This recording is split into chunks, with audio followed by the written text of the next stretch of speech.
My name is Lisa Snell, and I'm the Director of Education for the Reason Foundation. And today it's my great pleasure to interview Andrew Campanella, who is the President of National School Choice Week. And we're just going to talk a little bit about this historic moment in school choice. Andrew, would you mind telling us a little bit about National School Choice Week and why school choice is so important? Why school choice? Why do you guys celebrate it? Sure. Well, thank you very much, Lisa, for having me. Thanks to the folks at Reason. It's always good to be here. National School Choice Week celebrates all types of effective education options for kids, from great traditional public schools to public charter schools, magnet schools, private schools, online learning, and homeschooling. And we celebrate school choice because we know that every single child in this country is different, and every child deserves the opportunity to go to a school that meets his or her needs and interests. And when we have choice in everything else in our American life, we should be able to choose the schools our kids go to. So we celebrate school choice where it exists, and that's millions of more people choosing schools for their kids than ever before. But National School Choice Week also provides a platform for folks across the country and local communities to say, hey, listen, I want more choices for my family. Can you tell us just a little bit about the history of National School Choice Week? How did you guys get started? Where do you see it going? You know, I think it's really a testament to the hard work of so many local organizations, schools, and individuals across the country that National School Choice Week started out just a few years ago in 2011. There were 150 events all across the country, and we were incredibly excited about that because it was the first year. And then we've just seen it take off and grow because people saw the positive focus that we put on school choice during the week. There's no negativity, there's no backstabbing and any of the internal warfare that sometimes you see in the school choice movement. It's people getting together, coming together, working together for a common purpose. And this year there will be thousands of events all across the country. So let's switch gears a little bit and talk a little bit about school choice itself. I know you've been involved in the school choice movement long before you were part of School Choice Week. And, we're kind of in this moment of amazing growth. We have almost 5% of the public students in America in charter schools, 2.5 million or something kids. What do you think is the most promising thing about, or talk a little bit about the historical changes in school choice? I mean, in say the year 2000, would we have imagined that kids would have as many options as they have now? And maybe a little bit about what do you think some of the most innovative things that are happening in the school choice movement? Well, I think you would have thought in 2000, folks would have said it would be great if we could get so many folks not only choosing schools for their kids, and we have millions of more families actively choosing schools for their kids now than ever before, but so much demand for school choice, and we're seeing demand for school choice increase every year. What I think is exciting is that you have growth in different parts of the school choice movement sort of growing exponentially but on parallel tracks. You see more states doing open enrollment for traditional public schools, opening up public options for families. You see a growth in magnet schools. They've been around for a long time doing great work. We're seeing people adopt that model more. Public charter schools, there's a waiting list of 1 million kids. It's enough to fill Yankee Stadium, I think, 25 times if you were to fill it with those kids on the waiting lists.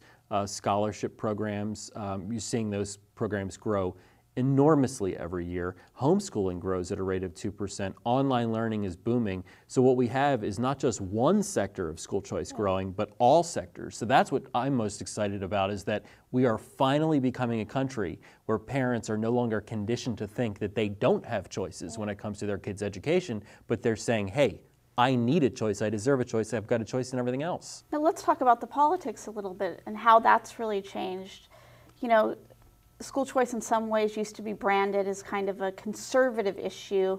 And actually right now we've had kind of a media thing going on between Matt Damon and Jeb Bush, right? Where Matt Damon has been a proponent of public schools, but he sends his kids to private schools. Jeb Bush is a proponent of all schools, and he actually sent some of his kids to public schools. Can you talk just a little bit about how the politics of school choice have changed over time? Well, first of all, we are seeing more folks on the left, on the progressive side of the aisle, promote school choice than ever before, whether it's open enrollment or magnet schools, charter schools, scholarship programs, online learning, or homeschooling. They are increasingly saying, listen, this is the way, this is the catalytic reform that can help all other reforms succeed while helping kids right away get a better education. In terms of Matt Damon, I think he makes some good movies, and I'll leave it at that. But what really does trouble me about some of the politics is you have folks in New York City who are, the authors and antagonists against school choice. They're really the most vocal people out there. They didn't send their kids to traditional public schools, and yet not only do they oppose vouchers, but they oppose open enrollment in traditional public schools. And I really question, what their motives are, because to me that's very sad. So on the one hand, the politics, would you say, have they improved over time as far as bipartisanship? Or do you think entrenched interest, how much power do entrenched interests still have? You're always going to have folks who are in the bureaucracy and who don't want change because change would upset whatever it is they do for a living. And that's not the same, not just for education reform and school choice, but for everything else.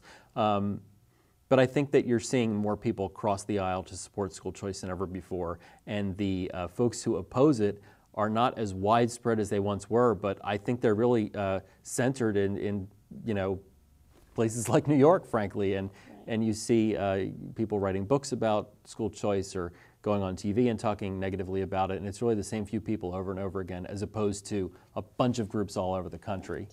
Because support has really, really grown, and parents are winning more battles than they're losing now.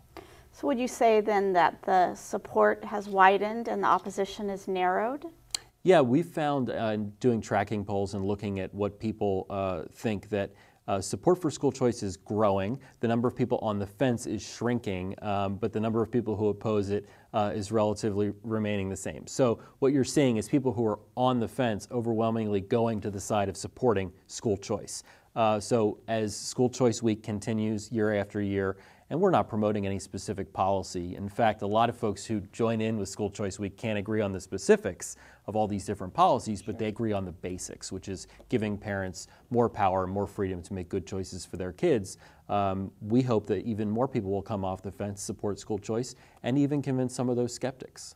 Yeah, I mean, it does seem like when you have examples of very organized efforts against school choice, like recently in Louisiana, right, there was, coming from the president's administration, an organized effort to curtail the Louisiana program, and it does seem like public outcry from across the board. And you have to look at an effort like that and say, not only what a terrible situation that was, but look at it and say, who actually came out and supported that lawsuit? You can't really find that many people who are, issuing press releases, holding rallies, holding events to say, yeah, let's sue to get rid of a scholarship program that's helping low-income kids go to great schools. You're not seeing that. You might see some snarky blog posts in favor of it, but that's all. So let's just wrap up with, what do you think the biggest challenge for the school choice movement is, and what do you think the future holds? The biggest challenge for the school choice movement is continuing to get along. There's so many people who support school choice in a variety of different forms, and it's easy to say that just because you didn't agree with one organization on one policy that you're never going to talk to them again. But if folks want to advance educational opportunity, they need to see the forest through the trees, work together, collaborate together, recognize that they might not always get their way every single time, but cohesive movement that gets along and works together is a lot more effective than one that is factionalized and fractured. So that's the biggest threat, the biggest challenge. What do I think the future holds for school choice? I think the future holds just absolute tremendous growth and so many more opportunities for kids than we could have imagined. And we can't write any of the choices off. There's so many great options within the public system, good options in the private system, online, which could be public or private, and homeschooling. Never forget the homeschoolers. So to me, it's really one of the best parts of our country right now is seeing people finally making good choices because they're able to make those good choices for their kids when it comes to going to where they send their kids to school.